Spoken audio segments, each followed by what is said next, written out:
The Food Science Foodie.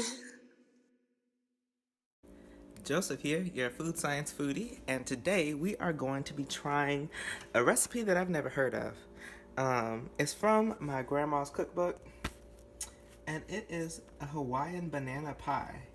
And I have never heard of a banana pie in my life. It's a pretty simple recipe, and it sounds like the other, like a berry pie. It's got sugar and cinnamon in it, so it should be pretty good. But we're gonna try it out and see how this goes. Why banana pie? Because at work we were gonna throw away like 40 bananas, and I said, let me take those home. So I came home, started looking. I was gonna make like banana bread, but it only uses like one banana. So this takes 6 cups of banana per pie, which is the most banana use of all the recipes I've seen so far. So that is why, and we are gonna see just how these turn out. So step 1 is gonna be cutting them up and soaking them in pineapple juice. Now this, if you're looking at home, you're probably like, ooh, that's nasty. Yes, it's a brown banana. Now this banana I put in the refrigerator. So fun food science moment. So this is a tropical fruit, and it is a defense mechanism. When you put it in cold environments, it starts browning. The bananas were undergoing enzymatic browning, and when we cook them, they'll undergo a process of non-enzymatic browning called the Maillard reaction. So the recipe calls for pineapple juice. Instead, I used crushed pineapple with some pineapple juice, just because I think that's going to give it a nice texture and a little more flavor. And so we're just going to go ahead and add that, and it's supposed to sit for 20 to 30 minutes. Actually, looking at that, I might add a little more juice. We're going to stir it up, and then while that's going, I'm going to make a pie crust and get that going.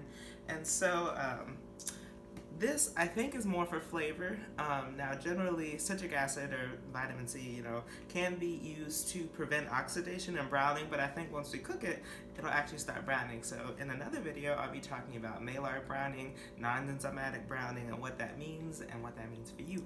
But in the meantime, flavor. For today's pie crust, I will be using butter-flavored Crisco. It requires 2/3 cup plus 2 tablespoons. So we're gonna cut that into smaller pieces, and we're updating the recipe by using a food processor because this saves us time. We don't need a pastry blender, and it makes it a lot quicker. However, the recipe itself uses a pastry blender, or you could use a fork if that's what you've got at home. And this is just gonna save us some time. Alright, so this is kind of what it looks like. It's been, maybe a half a minute, if even that, and it's already kind of sticking together. And so what we're going to do now is we're going to add water. So it calls for a quarter cup, but you add that 1 tablespoon at a time, and you just want to keep doing pulsing it until it forms into a ball, and then we'll stop there and we'll roll it out. Alright, so here are the bananas. They are looking a hot mess, in my opinion. But we're gonna add this. We have to drain the juice, add the bananas into our pie crust, and then we add our seasoning and seal it up and bake it. So we gonna see. Let me just try one of these.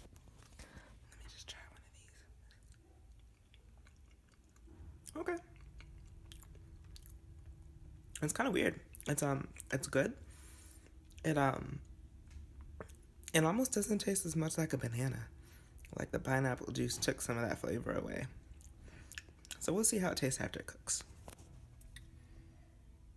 So here it is, assembled without the top on, and I have to say it is strange because usually pies you will mix the sugar and cinnamon and the fruit, and this one is said to sprinkle on top. So you can see it sprinkled on top, and then so this dark color is caused by the pineapple juice I put on top.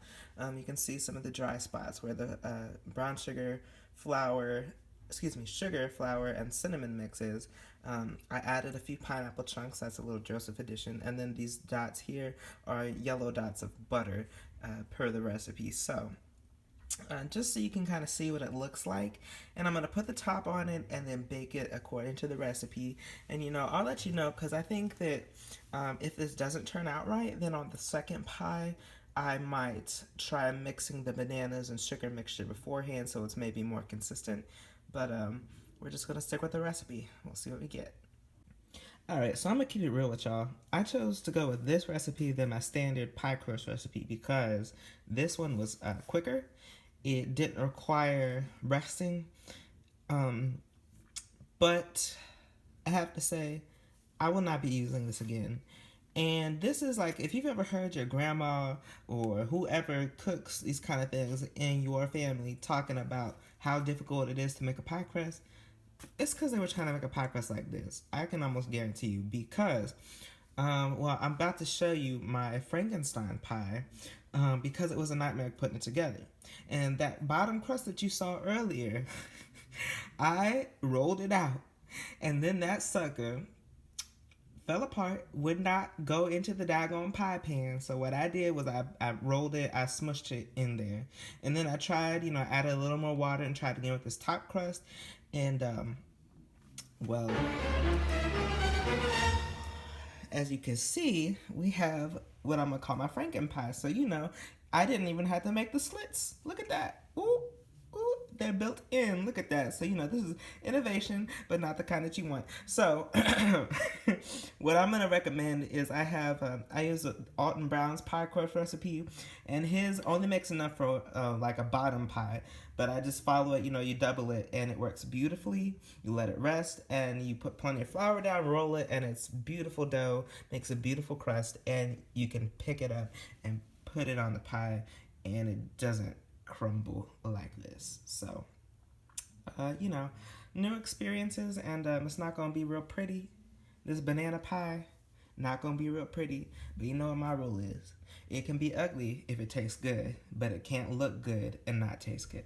That's my little rule right there. So I'll be back to you after the pie is done. This is it, just coming out the oven. It actually looks pretty good for a Frankenstein banana pie. And I have to tell you, it smells good. So, when it cools, I will cut it and let you see how it is. Alright, here we go. Let's see. The first bite, let's see how it comes out. Had to give it a little while to cool. Now y'all know the first piece don't come out looking right.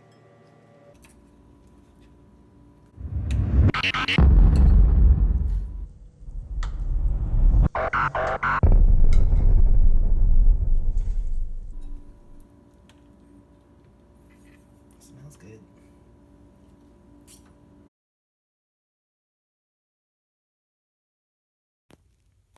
All right, my fellow food science foodies, I've got to say that pie was delicious. I made that on Friday. It did not last through the weekend. Here we are, it's back. It's Tuesday again. I actually got to take home more bananas from work. So, by taking these home, we are helping eliminate waste and turn that into something good. And I've got to say, that pie was delicious. I mean, delicious. I wasn't expecting it to be that good. And so you throw that ice cream on top, and it's just like cobbler. It's like you take that peach cobbler, you put that ice cream on top, and you got that hot and that cold that fits together just perfectly. And that's exactly what this pie did. It's really got this denseness, this hardiness to it. Like, if you like oatmeal, you know what I'm talking about? Like how that oatmeal sticks to you. Like how it's got that cinnamon and sugar and it just kind of sticks to you. Like that banana sticks with you. It's like, this is a pie, it's dessert, but it's almost hearty because it's like, it's heavy, Well, anyway, I'm giving flowery language now, so I better stop. But until next time, food science foodies, peace, love, and pie with ice cream on top. See ya.